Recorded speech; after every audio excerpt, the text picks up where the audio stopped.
അത് അത് അതിന് മുമ്പ് കളിച്ച സ്കിറ്റ് മൊത്തം 15 അടിച്ച് കിടക്കും. ഞങ്ങള് താന്ന് കിടക്കുന്ന ഒരു സമയമാണ്. അപ്പൊ ഭയങ്കര വിഷമമായിപ്പോ ഇനി കളിക്കുമ്പോ കേറുമോ ഇല്ലേ, മുടിയെല്ലാം വെട്ടി പറ്റയടിച്ച് പോയേക്കുവായിരുന്നു. എന്തോ ഒരു വലിയ പ്രതീക്ഷയില്ലായിരുന്നു ഇനി അടുത്ത പ്രാവശ്യം എന്തോ. അപ്പൊ അവിടെ ചെന്ന് സ്കിറ്റ് എല്ലാം കിട്ടി. കുഴപ്പമില്ല, നല്ല ഞങ്ങളിരുന്ന് പ്രാക്ടീസ് ചെയ്ത് എന്റെ തൊണ്ട പോയി. ഞാൻ അതിനകത്തൊരു മാമനേട്ട ദേഷ്യമുള്ള ഒരു ക്യാരക്ടർ. അപ്പൊ ഒത്തിരി അലറുന്നൊക്കെ ഇതുണ്ട്, അലറ് സംസാരിക്കുന്നുണ്ട്, എപ്പോഴും ചെയ്ത് എന്റെ തൊണ്ട അടങ്ങി. അതിപ്പോ ഫ്ലോറിൽ കയറിയപ്പോ കറക്റ്റ് രസം ഉണ്ടായിരുന്നു, ഒരു ബാസുള്ള ശബ്ദമായിരുന്നു. കേറി കളിച്ച് ഗോൾഡൻ അടിച്ച്. ഗോൾഡൻ അടിച്ചിട്ടുണ്ട്.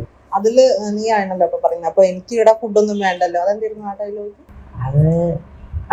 ഫുഡ് വാങ്ങാൻ പോവാ, ഞാനിപ്പോ ഫുഡ് കഴിക്കാൻ വേണ്ടി പോവാ. അപ്പൊ ഇവിടുത്തെ കാര്യങ്ങളെല്ലാം നോക്കണം തുടങ്ങി ഞാൻ പോകും. ഞാൻ പിന്നെ ഒരു ഇതായിട്ട്, നിനക്ക് ഫുഡൊന്നും വേണ്ടല്ലോ അല്ലേ? വേണ്ട, ഞാൻ ബാറ്ററിയിലാണല്ലോ അവിടുന്ന്.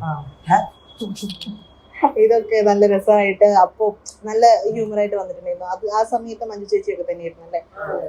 അവരുടെ എപ്പോഴും എന്തെങ്കിലും ടിപ്സ് ഒക്കെ അവര് തരാറുണ്ടോ, ഇങ്ങനെയൊക്കെ ചെയ്യണം ഇപ്പൊ, അങ്ങനെ എന്തെങ്കിലും ഒക്കെ? അവരിപ്പോ ആദ്യമായിട്ടൊക്കെ വരുമ്പോ പറയും, നിങ്ങൾ ആദ്യമായിട്ട് സ്കിറ്റ് കളിക്കുമ്പോ മക്കളെ ഇനി ഇതും കൂടെ ശരിയാക്കിയാൽ മതി.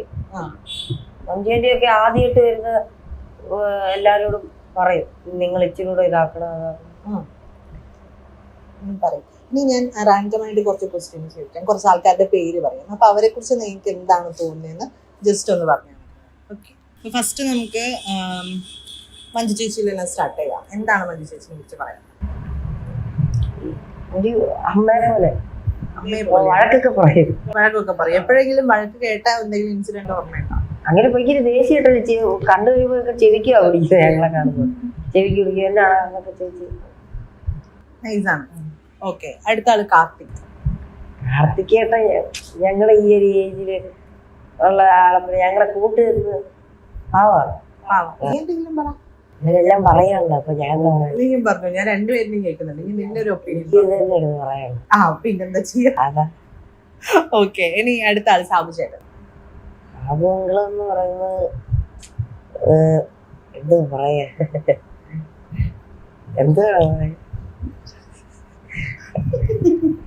പുള്ളി ആള് പാവാ, ഉള്ളില് പാവാ. പുറത്ത് കാണുമ്പോ ഭയങ്കര ഇതായിട്ട് തോന്നും, ഉള്ളില് പാവാ. ഉള്ളില് പാവായിട്ടുള്ള ഒരാളാണ്. ഓക്കെ, അടുത്തത് നസീർക്ക്. നസീർക്ക് ഭയങ്കര കോമഡിയാ.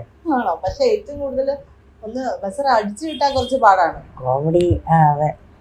അപ്പൊ എന്താ തോന്നിയിട്ടുള്ളത് നസീർക്ക്? ആള് പാവാണല്ലോ, പിന്നെ എന്താ ഇത്ര പെട്ടെന്ന് ചിരിക്കാത്തെന്ന് തോന്നിയിട്ടുണ്ടോ? അത് പുള്ളിക്ക് വേണ്ടി മാത്രമായിട്ട് കുറെ നല്ല കൗണ്ടറുകൾ അവസാനം കൊണ്ടിടും. സ്കിറ്റ് കളിക്കുമ്പോ തന്നെ ചിലപ്പോ പ്ലാൻ ചെയ്യും. എല്ലാരും അങ്ങനെയല്ല, അവിടെ കളിക്കാൻ വരുന്നെല്ലാരും ഇതിന് ചിലപ്പോ മഞ്ജു ചേച്ചി ചിരിക്കായിരിക്കും, ഇതിന് സാബുണ്ണം ചിരിക്കും, നസീർക്ക് ഇത് മതി അങ്ങനെ പറഞ്ഞിട്ടൊക്കെ ആയിരിക്കും.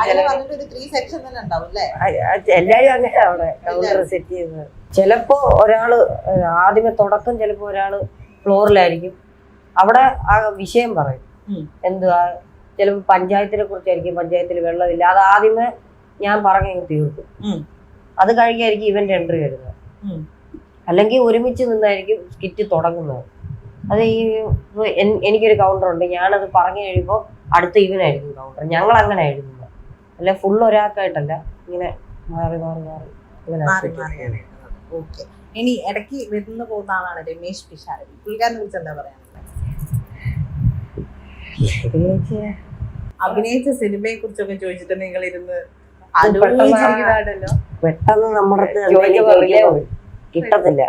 സ്റ്റേജിൽ ടെൻഷനോടെ കയറുന്നുണ്ട്, പെട്ടെന്ന് ചോദിക്കുമ്പോ കിട്ടത്തില്ല. ഈ ഫ്രീ ആയിട്ടിരിക്കുന്ന സമയത്ത്, ഫ്രീ മൈൻഡ് ആയിരിക്കുന്ന സമയത്ത് എന്തെങ്കിലും ചോദിച്ചു കഴിഞ്ഞാൽ ഇതാന്ന് പറയും. സ്കിറ്റ് കളിക്കാൻ കയറുന്നതിന് മുമ്പായിരുന്നു. അപ്പൊ ഇനി അതോർത്തിരിക്കണം, സ്കിറ്റും മറന്നു പോലോ എന്നുള്ള ഇതിലായിരുന്നു.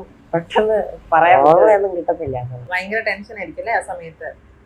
ഇതൊക്കെ കഴിഞ്ഞ് ക്ലാപ്സ് ഒക്കെ കിട്ടുമ്പോ എന്താ തോന്നാറ്? ഒരു സുഖമാണ്, പ്രത്യേക സുഖമാണ്. ഈ SSLC പരീക്ഷ അവസാനം എഴുതി കഴിയുമ്പോൾ ഒരു സുഖമുണ്ട്. അതുപോലൊക്കെ തന്നെ പരീക്ഷയൊക്കെ അവസാനത്തെ വലിയ പരീക്ഷ എഴുതി കഴിയുമ്പോൾ ഒരു സുഖം ഉണ്ടല്ലോ. ഇനി ഇല്ലല്ലോ, ഇന്നത്തെ ദിവസം സുഖമാണ്. അതുപോലത്തെ ഒരു സുഖം.